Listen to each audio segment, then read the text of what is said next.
Это программа «Актуальное интервью», в студии Иван Лазаренко. В связи с ситуацией с коронавирусом школьники по всей стране переходят на дистанционную форму обучения.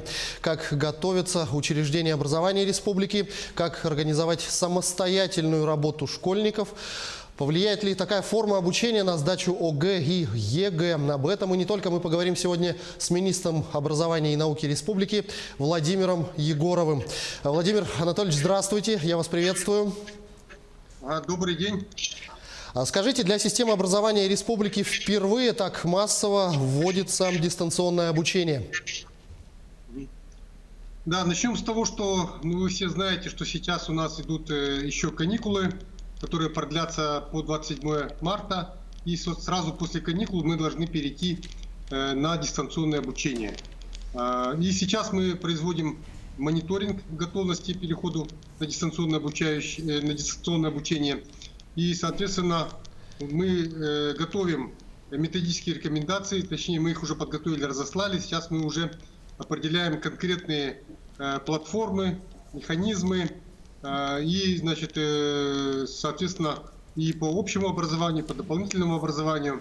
Ну и вы знаете, что по высшему образованию у нас наши вузы продолжают работать уже в дистанционном режиме, и наши учреждения СПО также работают.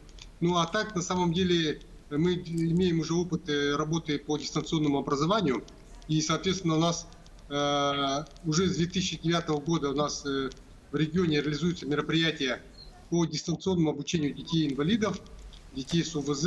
И в данный момент у нас 645 детей почти из всех районов республики охвачены этим проектом. Также у нас для обучения используются лицензионные электронные образовательные ресурсы. Вот. Занятия проводятся индивидуально, в группах дистанционно, через Skype. И, значит, также у нас есть опыт дистанционного обучения детей из малокомплектных школ по отдельным предметам. У нас в 20 районных центрах были созданы базовые школы, к которым были прикреплены малокомплектные, кочевые отдаленные школы.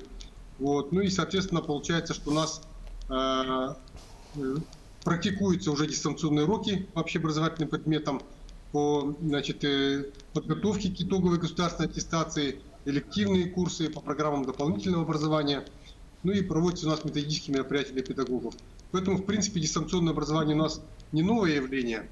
Мы работаем в постоянном режиме, опыт есть, и теперь сейчас мы должны распространить наш имеющийся у нас опыт и, конечно же, использовать все, что у нас имеется в России, для того, чтобы организовать процесс по всем школам республики. Скажите, а как именно идет техническая подготовка к дистанционному обучению? Хватит ли у нас ресурсов? И самое главное, готовы ли учителя к такому массовому дистанционному образованию школьников? Действительно, вот этот вопрос, они самые сейчас актуальные. Да? По итогам мониторинга мы видим, что у нас порядка 30% обучающихся не имеют выхода в интернет на дому. Мы, конечно, много делали для того, чтобы внедрить цифровую образовательную среду в школы. В этом году мы и открывали и центры цифрового гуманитарного развития, точнее в прошлом году, да, 54 штуки. Мы, значит, цифровую образовательную среду внедряли, подключили порядка 140 образовательных организаций к интернету. Но вот оказывается, что сейчас ключевое то, что когда дети сидят у себя дома, у них, оказывается, часто отсутствует выход интернета, значит, выход в интернет из дома. И, соответственно, мы сейчас работаем над тем, чтобы как-то преодолеть эти трудности, да, работаем вместе с Министерством инноваций, вот, и также ждем, работаем с Министерством просвещения, ждем от них методических рекомендаций, также как работать в тех условиях, когда у нас технические условия ограничены, да, вот, ну и на самом деле у нас, если вот порядка 60-70% учеников, если будут иметь полноценный доступ к онлайн-образованию, то здесь, конечно, у нас довольно-таки обширные материалы и российской электронной школы, и профориентационного портала «Билет в будущее», ну и множество других ресурсов. Порядка 20 ресурсов у нас рекомендованы Министерством просвещения, также вошли в наши методические рекомендации, и, соответственно, онлайн-обучение у нас возможно. Ну, скажем, для большинства Вот. И что касается готовности учителей, то мы также проводим вебинары силами Института развития образования, повышения квалификации. Также вебинары у нас проводит наш Институт новых технологий. И, соответственно, у нас также есть уже разработанная платформа ЛК-14 Институтом развития образования и повышения квалификации. И мы работаем над повышением квалификации педагогов именно по дистанционному образованию. А скажите, все ли предметы можно преподавать дистанционно и будет ли отличаться оценка знаний от дистанционной формы обучения от оценки знаний при очном получении знаний? На самом деле мы вот в рамках национального проекта образования шли как раз к тому, чтобы изменить такую форму оценки знаний от просто вот наших таких оценок, скажем, по пятибалльной шкале перейти к такому цифровому оцениванию, чтобы так называемый цифровой след работы ученика давал возможности нашим педагогам понимать, как развиваются дети и какую-то обратную, давал обратную связь, да?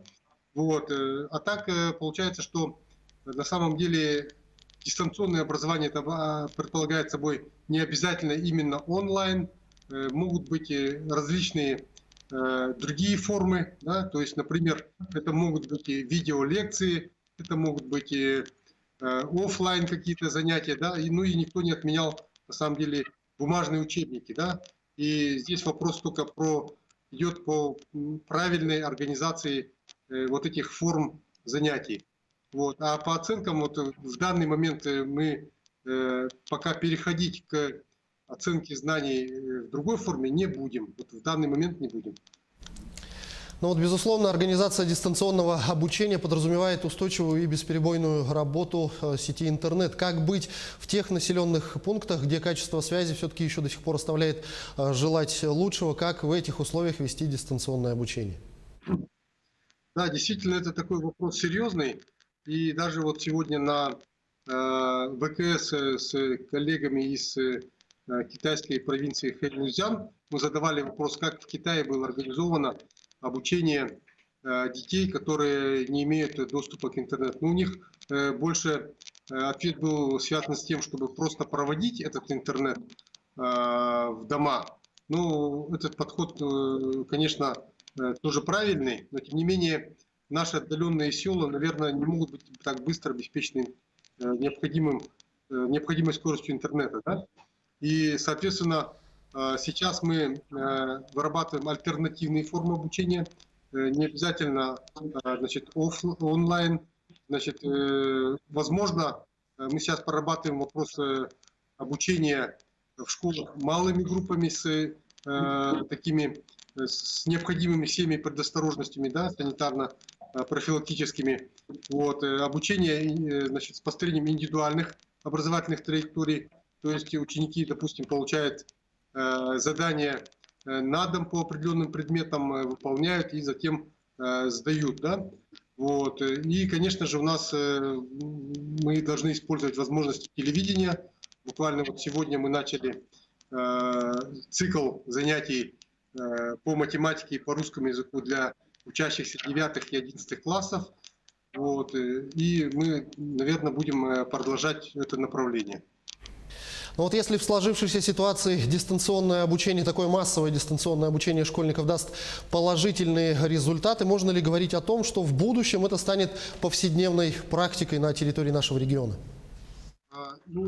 Я думаю, что вот то, что мы приобретем в результате таких форс-мажорных обстоятельств, мы можем использовать и в дальнейшем в нашей практике. Да? То есть если мы сможем качественно давать государственный образовательный стандарт дистанционно, то ничего не мешает продолжать это делать дальше. Так? Конечно, возможно, будут определенные коррективы в законодательстве введены, да? А так, по крайней мере, в формах семейного образования, да? В формах самообразования или по дополнительным образовательным программам. И сегодня законодательство позволяет полностью перейти на такое дистанционное образование. Ну и в завершении беседы несколько вопросов, которые мы объединили в один, которые очень сильно волнуют в первую очередь родителям. К чему должны быть готовы родители, как они могут и должны контролировать процесс дистанционного образования, чем могут помочь своим детям. Многие спрашивают, какие минимальные технические требования есть, чтобы организовать чисто с технической точки зрения дистанционное образование на дому, и как обеспечить многодетным семьям одновременный доступ нескольких школьников к интернету с, допустим, одного устройства. Да, ну вот, конечно, вот в этой ситуации, когда дети постоянно будут находиться дома, мы призываем родителей больше обращать внимание на своих детей. И, конечно, сейчас уже и воспитательный процесс, само собой, уже переходит больше как бы в лоно семьи. Вот. И что касается обучения, то понятно, что родителям надо постараться обеспечить технические требования, да. Если нет интернета, допустим, то с нужной скоростью постараться его обеспечить. Мы рекомендуем, чтобы скорость интернета была не менее 1 мегабит в секунду.